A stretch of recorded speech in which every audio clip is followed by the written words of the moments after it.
Travis, today we're going to mix it up a little bit. We're going to take questions that we hear from clients and also some of the advisors here at Allen Capital. Sure. And just nobody has it all figured out, so these are questions that we hear a lot. And so that's why we decided that might be good to use this session to go over some of those. Yep. So question 1 is, how much should I contribute to my 401k? I mean, how many times have we heard that in our career? Yeah. A gazillion? Yeah, I think the probably the baseline answer here is contribute at least enough to get your match in the 401k, right? I mean, it's like, I look at it like you're giving yourself a raise if you can contribute up to that match. Otherwise, you're leaving money on the table. It's money your company's willing to give you. It's free. Take it. That's a raise, instant raise. Take it, right?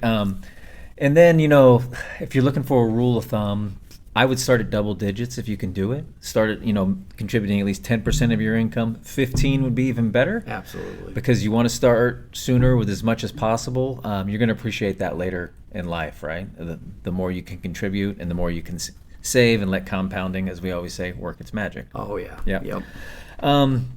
But all of this, Steve, I mean, it's going to depend on your age, it's going to depend on your income, and depend on your retirement goals. But one thing is, start early, start often. You're probably not going to be disappointed if you do that. Speaking of starting early, it's so important because of that compounding effect. When you just leave college and you get that first job, you're probably not making as much. So you're just trying to figure out, how can I make everything work? And like you said, if you can do double digits, that's great. But if you start early, you don't have to save as much because of the compounding effect. It's amazing how it's fast. Counterintuitive, but yeah, it is. Yep. And but if you have the excess money every single month in your checking account, you should really put it towards your 401k.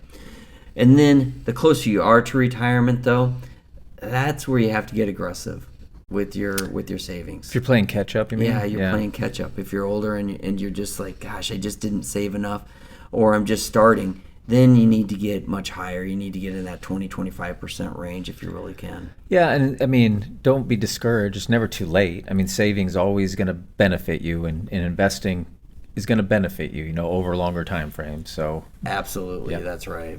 Yep. Okay, let's stick with 401ks here, Steve. The next question is, what should I do with an old 401k from a previous job? Yeah, few options here. Yeah. Okay.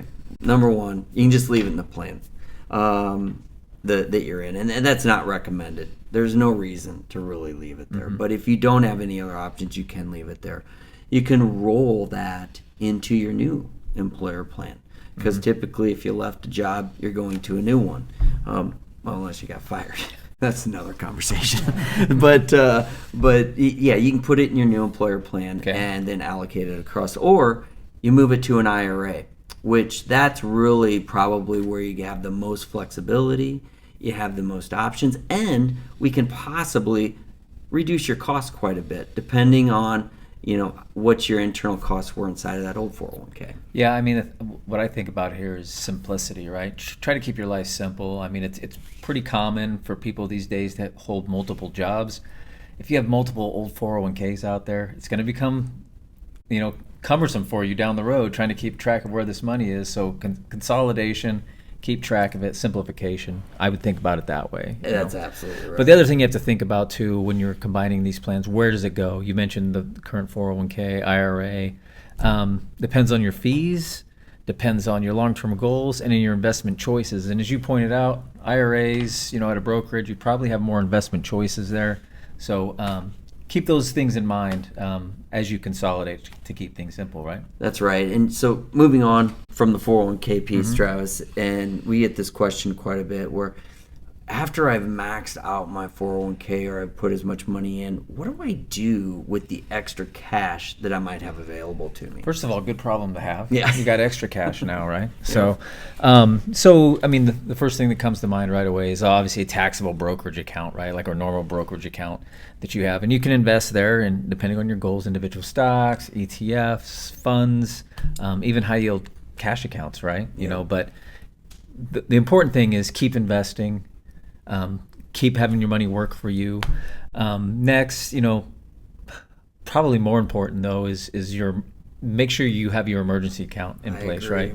Whether that's 6 months of expenses or 12 months of expenses, whatever you're comfortable with that lets you sleep at night.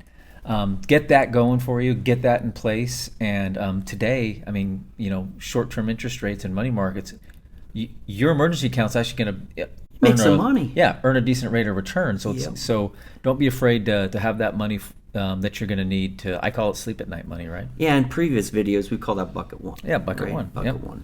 And so, and then after you've filled bucket one, you can look at potentially some bigger goals, like potentially buying a house or putting money into wealth building, where you're Yeah. like, where can I put these dollars if I've exhausted the 401k, I've actually accomplished my bucket one.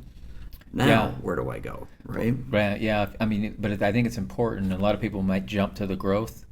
You got to have that sleep at night. That's correct. That bucket one in place. Otherwise, you're going to you think you're going to react well when market turbulence hits, but we've been around long enough to know that's not always the case, right? That's so true.